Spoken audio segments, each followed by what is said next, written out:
Okay, let's call this executive committee meeting of the Waste Reduction District of Monroe County for Monday, January 29th, 2024 to order. We'll begin with a roll call. We have Council Member Piedmont Smith is here, and Jeff McKim is here. Penny Giddens is not present. All right, so are there any comments or anything that anybody wants to say about the executive committee meeting minutes for January 4th, 2024? I did receive some typographical spelling corrections in Zoom. I have those incorporated into the draft that's here.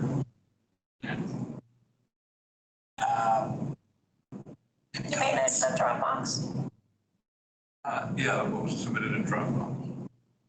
That was me. So should I go ahead and move approval of the executive committee meeting minutes from January 4th? Second. All right, then we'll do a voice vote. All in favor of approval, say aye. Aye. Opposed? Motion passes. Minutes are approved. Review of joint board of directors and CAC meeting minutes, December 14th, 2023. This is not a voting item. Is there anything you want to call attention to? Yeah, that's, I did got comments in Dropbox. Ms. Giffens did email me. I guess she's still having trouble accessing Dropbox, but she did email me, and one of her, she had I guess a comment that I did have a question on. I'm trying to find.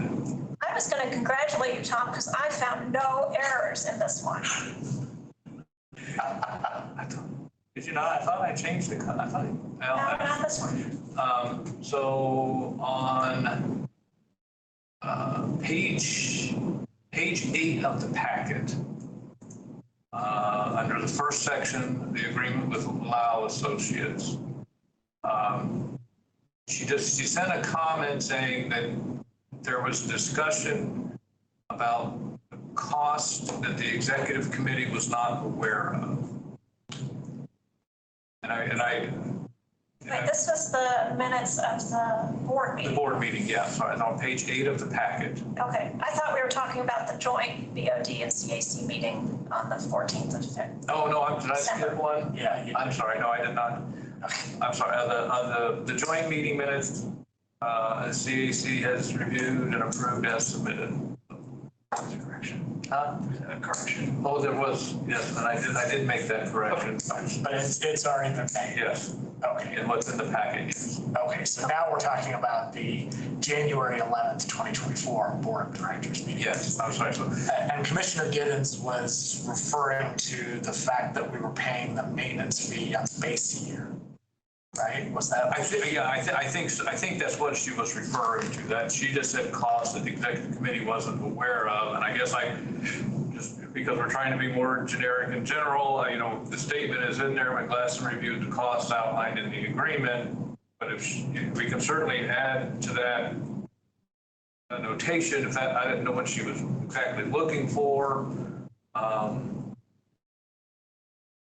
mean, that can always be amended at the board meeting. Yeah, I think we'll just have to ask Penny for clarification. But my guess is I believe that was the cost that we weren't. Right.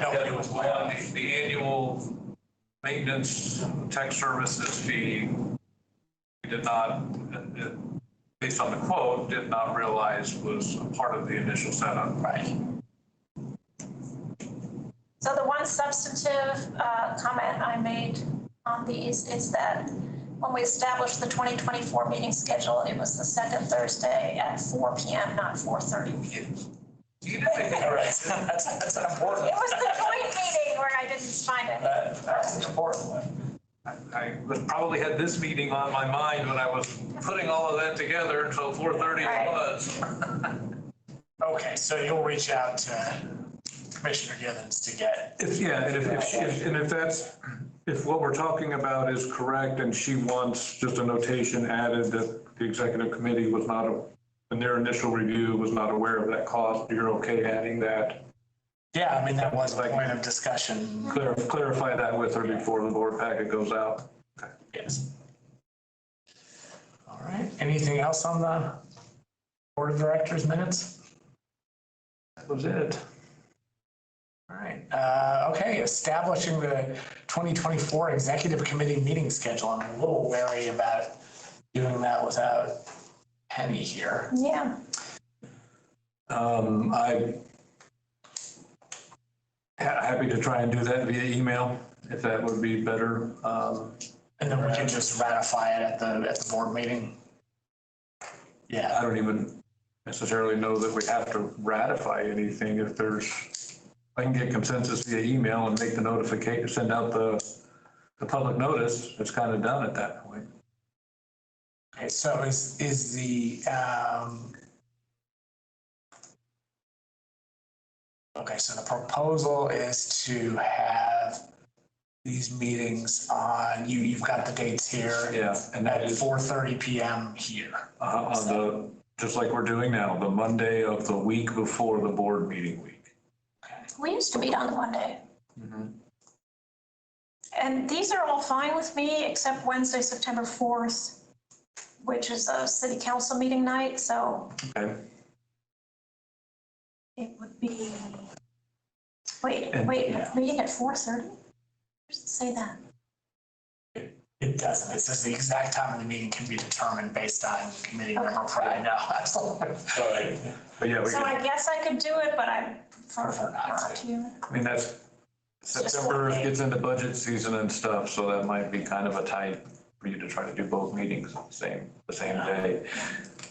So the second is the holiday, and then the third, this room would not be available because of the plan commission. And, you know, and honestly, I have to say although we haven't set budget hearings for the county yet, almost inevitably we begin the week of Labor Day. So we're usually, I'll probably be in the same boat where we may have 3 long evening meetings that week, 3 or 4. And also, you know, depending on what's going on for the district in that time frame, there have often been years where we have just canceled that September board meeting because the Nat U Hill room is not available. It always conflicts with county budget hearings. Why don't we just not include that, not schedule that date, and if we find that we need to, we'll schedule a meeting. Right, there's just too much going on around that time of year.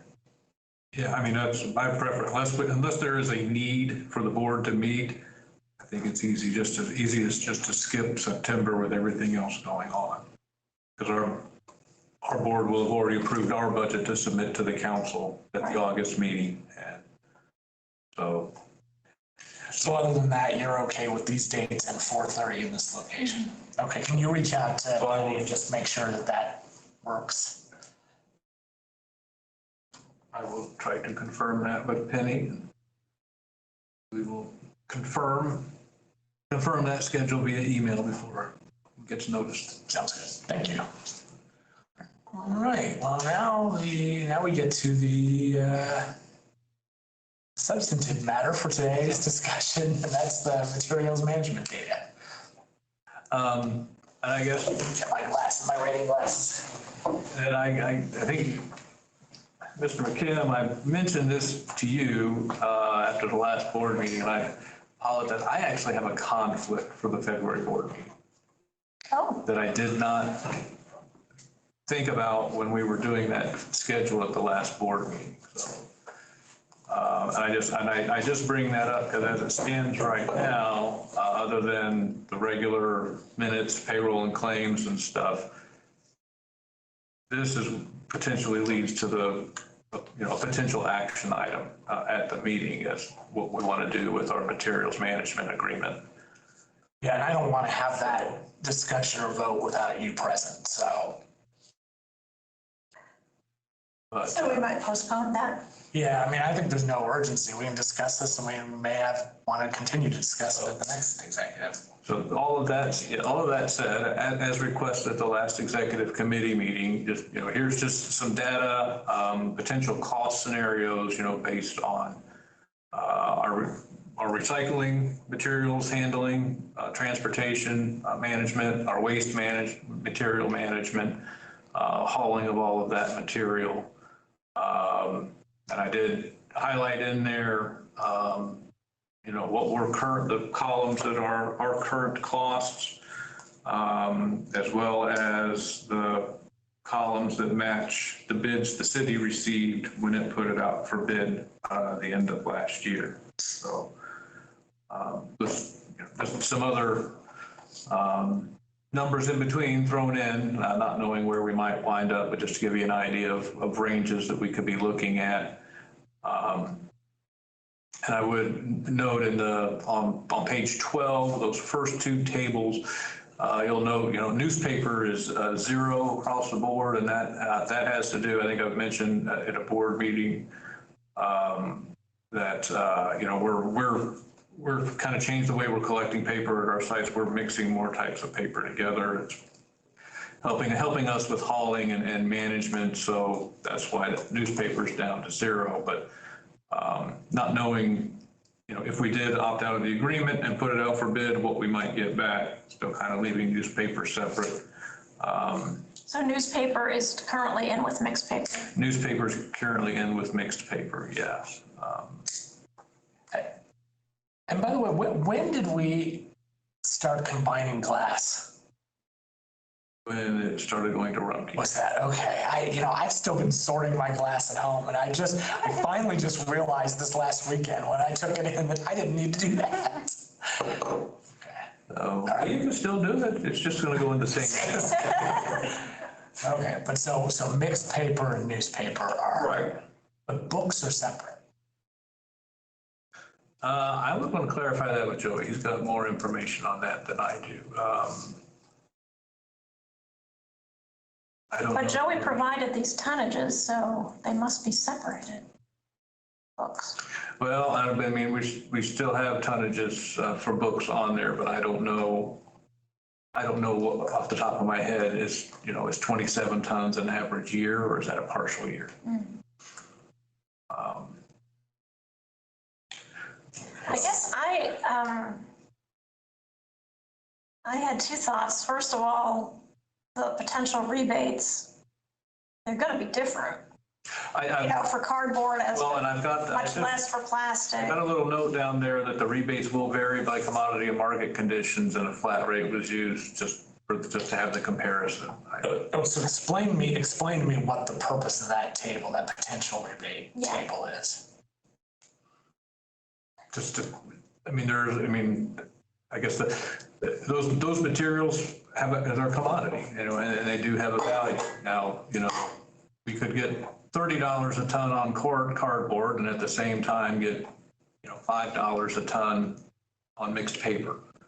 What are the market rates? I tried to Google this, and you have to get a subscription to whatever service. For what material? For all of these. Like what cardboard? So for cardboard right now, it's $90 a ton. It's the market rate.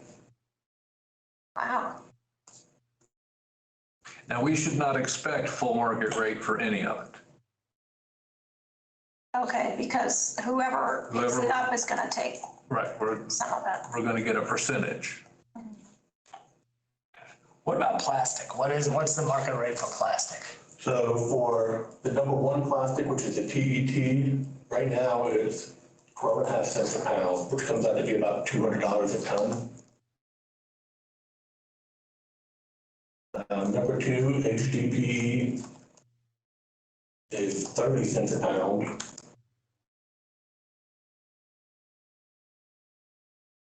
Color HDPE is 22 cents a pound. PP is 5.5 cents a pound.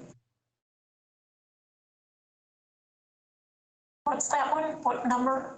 Number Plastic, 5. number 5. Only 5 cents. Polypropylene. It's 5 cents a pound, you said? Yeah, 5 cents a pound. Now, you keep in mind that, that rate is based on separated material. Right. And currently we don't separate. No. But what about 6 and 7?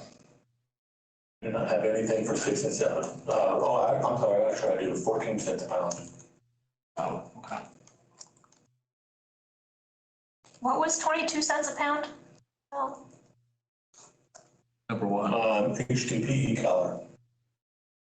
which is, that's number 2 color. Is that right? HDPE is 2, Number 3 through 3 and 4, I believe. is HDPE. HDPE color, HDPE natural, number 2. Okay. Oh, I see, okay. HP natural. All right. I mean, there's a lot for the district to think about when you start thinking about rebates and what additional separation we would have to do, to maximize potential rebates. And, like, so we're, consolidating the glass, consolidating some of the paper potentially would allow us space to set a box for something different, dedicated number ones, or whatever. Obviously, we would need additional compactor units. We wouldn't want to collect that loose for transport. But there's, you're also potentially, giving up a rebate on a specific paper by consolidating paper that way. Which one's going to give you the better rebate? There is still stuff, numbers to crunch and logistics to figure out for the district to try to maximize, the potential rebate that would be there. If we got into a different contractual arrangement that allowed for that. Yeah. So right now, we have no rebates, No, but we do market glass and metal separately. correct. Now, we're not currently getting a rebate on the glass. That's kind of absorbed into the hauling cost and getting a better deal on the hauling and not getting a rebate on the value of that glass. But yeah, the metals are both hauled directly to the 2 local scrap yards, and we just get whatever the published market rate is at the time it goes across the scale. And that's how we've done that for years with all the metals. then my other question was for the hauling.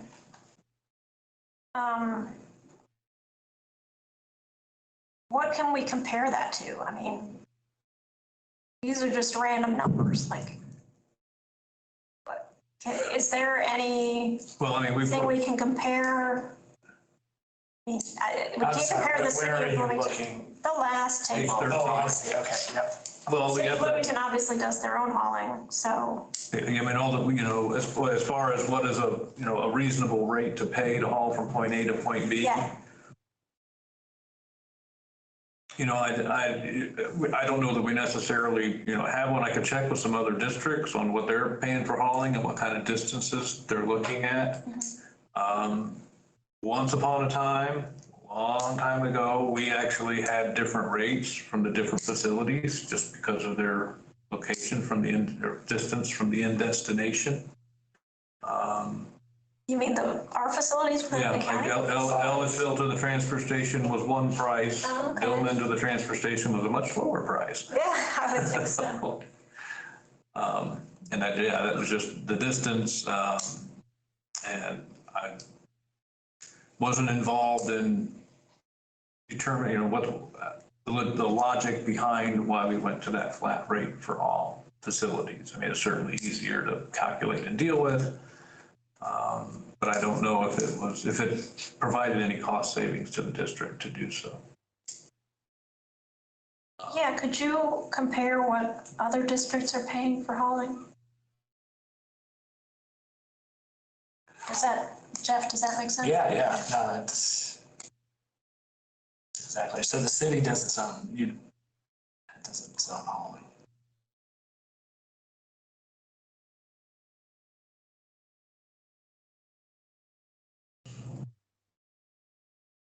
And I know that,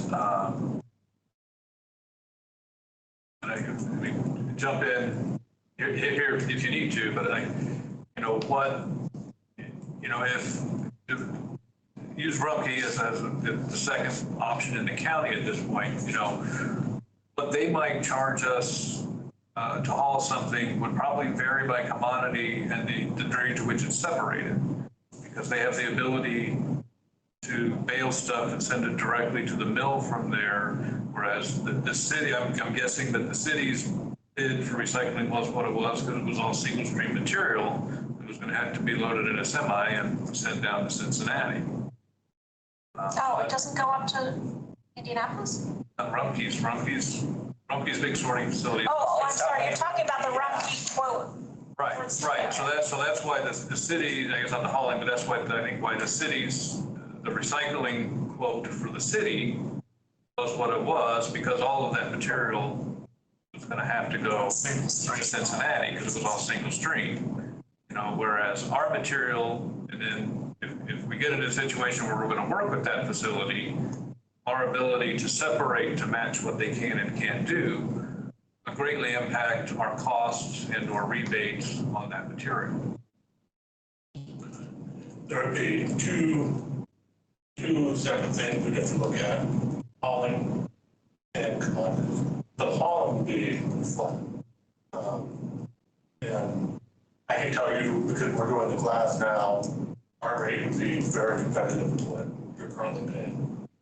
And there's the rebate potential too. If it's source separated, I believe Republic has a mail as well, but I'm not sure. But don't quote me because I haven't seen the facility. I know that they did. I don't know if they currently do or not. Any source separated, we would just take a handling fee. So like cardboard, it would be $5 a ton. That's just for us to mail it, load it on a truck, and the rebate goes straight back to the county. For source separated, that's why our bid was so high on the city. It's all fixed, and it's curbside, so you're gonna get a lot of trash in there. Have to process that trash out, then load it. But with this being source separated, either hauler should be able to go ahead and process it and ship it straight from, without sending it from one of our Republics in India, I believe, and ours in Cincinnati, our processing center. So that's the two different facets of your current recycle agreement, transportation and recycling. Right now, you're only paying transportation, not getting rebates. We're paying a per ton fee on the recycling. Oh, you're paying just We're paying a processing fee for that. Yeah, and that's all. The markets are volatile, so it could be, sorted off in papers, 140 a ton this month. It could be $10 a ton next month. Oh my God. And so do contracts for recycling, for example, the city, does it take into account market commodity prices? I mean, does it fluctuate according to the market, or is that typical? I think on a single stream, you're going to see that much on a contract. On a separated, I mean, if we were to look at entering into a new agreement, from my perspective, I would be looking for something with regard to recycling that, kind of set a benchmark in the market rate. If it's at this or above, you're going to get a rebate of this percent. If it's at this or below, you're going to pay X dollars a ton processing fee. And that's just kind of how it has to be. Markets are so volatile. But there's no reason that we should just continue to flat out pay a per ton fee when, right now, when the markets are in a good enough shape for companies to be offering rebates. Yeah, and that's, we have to weigh that against our pretty good hauling rates now. Right, and that's. Quote for hauling might. And then on page 13, you kind of, and Joey Long, he's doing a lot of really looking at ways to reduce our hauling. Part of the change in the bulky item is going to reduce hauling, consolidating papers, reducing hauling. So he's really looking at ways to try to rein that in. But we're still doing. I mean, you can see in 2023 we did 1,600 hauls. So it doesn't take a whole lot of an increase in that per haul cost to make a substantial financial impact. So what do we pay for the glass haul? $130.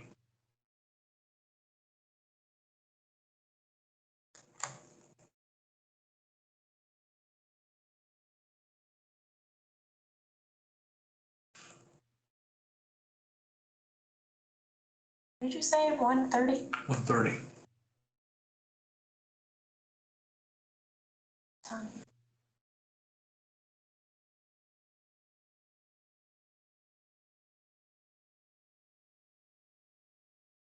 I mean, I think we're heading towards a request for proposals. Yeah, I agree. I mean, the only drawback to that is that Republic will probably increase their hauling costs. Yeah, if we went out for bid, I don't see any way that the hauling cost doesn't increase. You know, but again, you know, I'll make reference to another group. Used to be, you know, the Indian Recycling Coalition is now Circular Indiana, who, by the way, is trying to plan an event for this area here sometime this spring. But, you know, this comes back to the circular economy. You know, we have to view our materials aren't a waste product. It's a commodity. It has, you know, the most of that stuff has a value. You know, and, you know, the hauling is, you know, it's, whether it's Republic, you know, Rumpke or ABC hauling, somebody's got to move it somewhere in order for it, you know, to be utilized. So we're going to pay that, but it is a commodity that has value. And, you know, if somebody's paying us for it, you know, for me, that's some assurance that it's actually, you know, being recycled into a product. I agree. Right. What does it cost the city to haul? Do you have any idea? Are those costs visible to you all at all? I mean, I could ask, but I don't have it offhand. I'm curious. And we are assuming that the hauling and the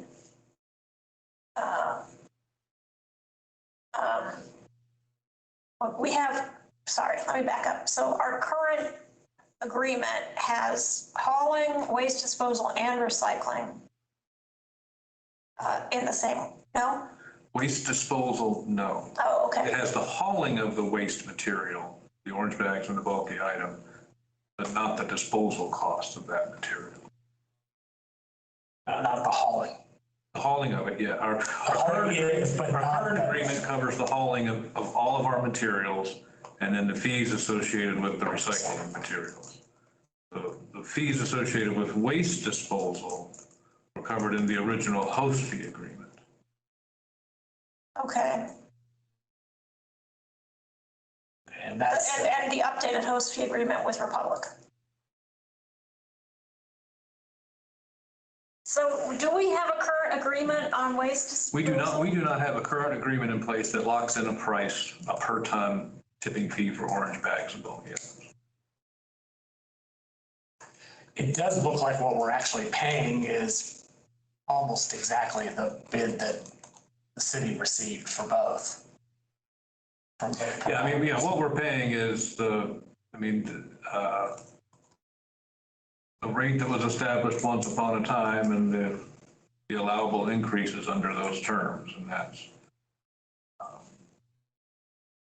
I mean, they continued to honor, they were contractually obligated to honor that up until less than a year ago when the new host fee agreement went into place. And there was an oversight and that term was not carried over into the new host fee agreement. So they are not actually contractually obligated to that price. Okay.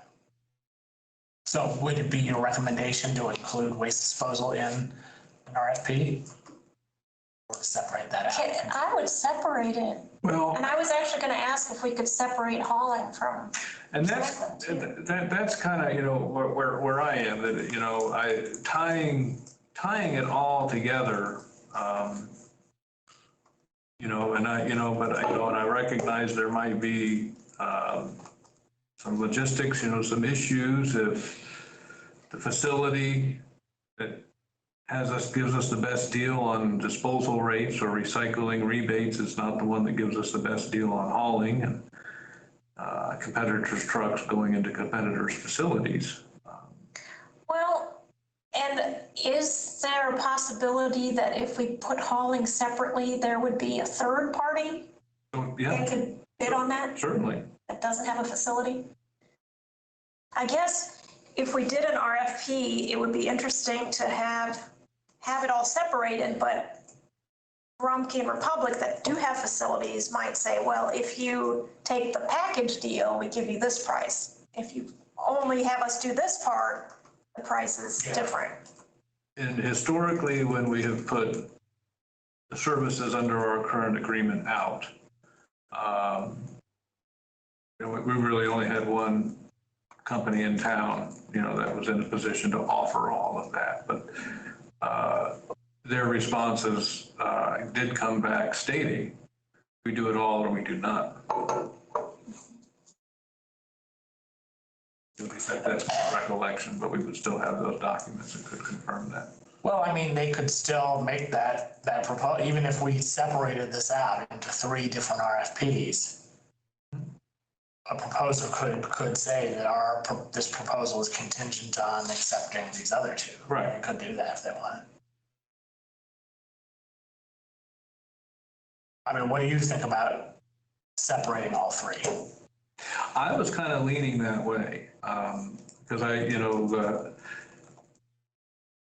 if something drastic changes in the recycling markets and we suddenly decide that, whatever cost rebate we have in place doesn't work anymore, having our hauling tied into that same agreement, that's kind of, it's where we are now. We're looking at, the cost of our recycling when we feel like we should be getting a rebate and balancing all of that by the impact on the hauling cost. Yeah. And we shouldn't be in that position.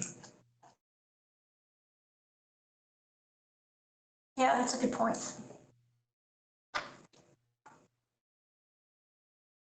Okay.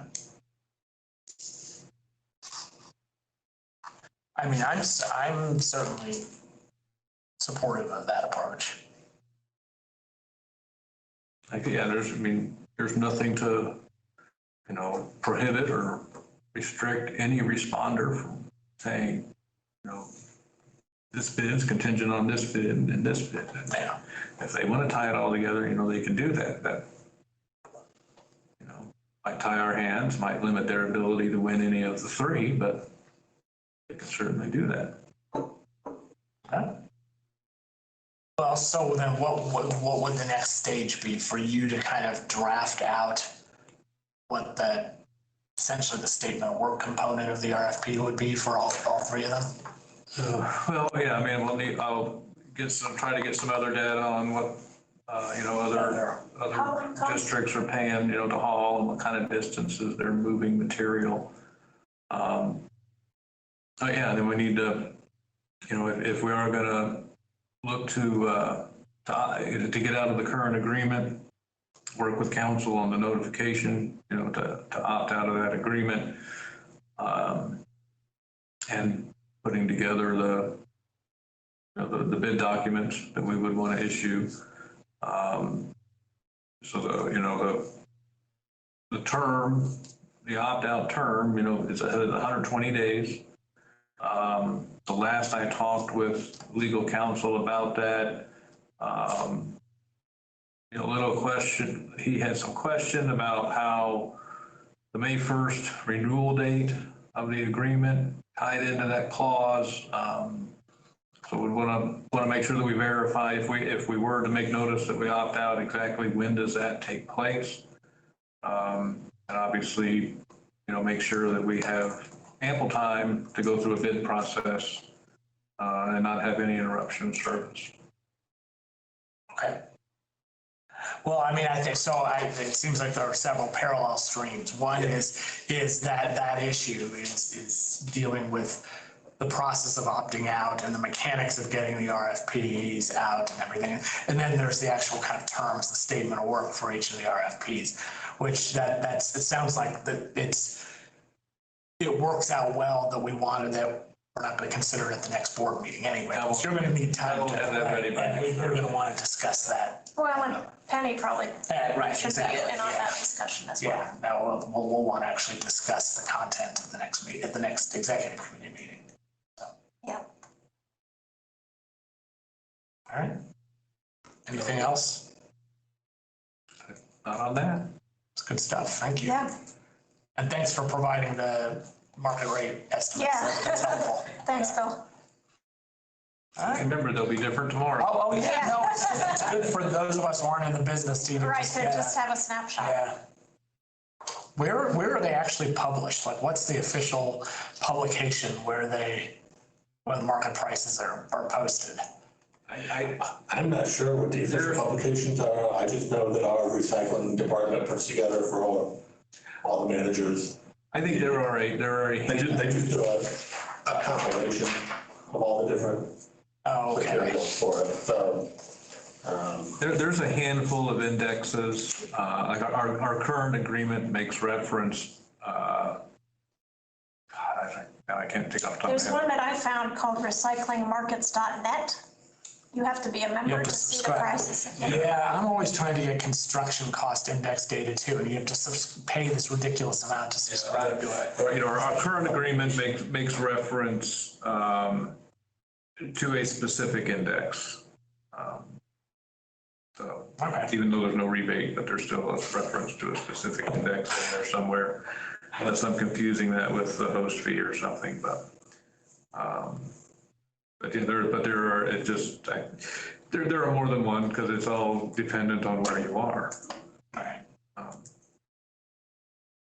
All right. Okay, well, if there's nothing else on materials management, we have some proposed CAC bylaws amendments. Yeah, I can introduce those if you like. They're pretty straightforward. The first page appears on page 15 of the packet. It's just the name to reflect the update of the district's name. And then also taking the advantage of the change into the bylaws, there's also on page 20 a proposal to just change the meeting planning so that the schedule is assumed to carry forward rather than having to plan the first meeting of the following calendar year and all of the subsequent meetings for that calendar year each year. Makes sense. Just those two lines to simplify that process. And just an opportunity to provide feedback from the board before finalizing the proposal. It's called for in the bylaws. Right. Right. Sounds good to me. Okay. All right. All right. Thank you.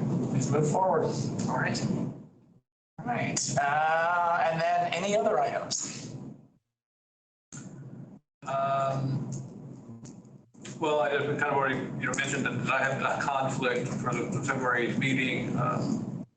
And I think just the meeting should occur to keep business moving because we'll still have claims and minutes and all of that. Yeah, it sounds like if materials management isn't on there, there's really nothing.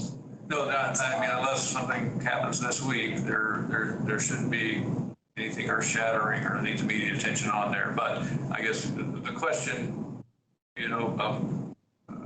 Ms. Martin has indicated that she would be available to attend in person if you want a staff person there in person. I would prefer that if that's not too much of a hassle for her. I think that would be helpful. Okay. Make that happen, I think. All right, anything else? So, just trying to think we'll just have payroll and claims, department reports. Oh, I guess your department report would include how the name rollout is going. Yeah, I will still have my written department report in there. Normally this time of year, I would have a legislative update in there. Have not seen anything yet that's really too directly relevant to solid waste district. Yeah, there's not a lot. So I don't know, I don't have any bills to report on. We'll go through all of that stuff, and if there is something, I'll put it in. So nobody would present the administration department report, I guess. We'll just have the written. I can do it from my car if you want. I mean, is that something Kathy could read through or just highlight? Yeah, I mean, I could,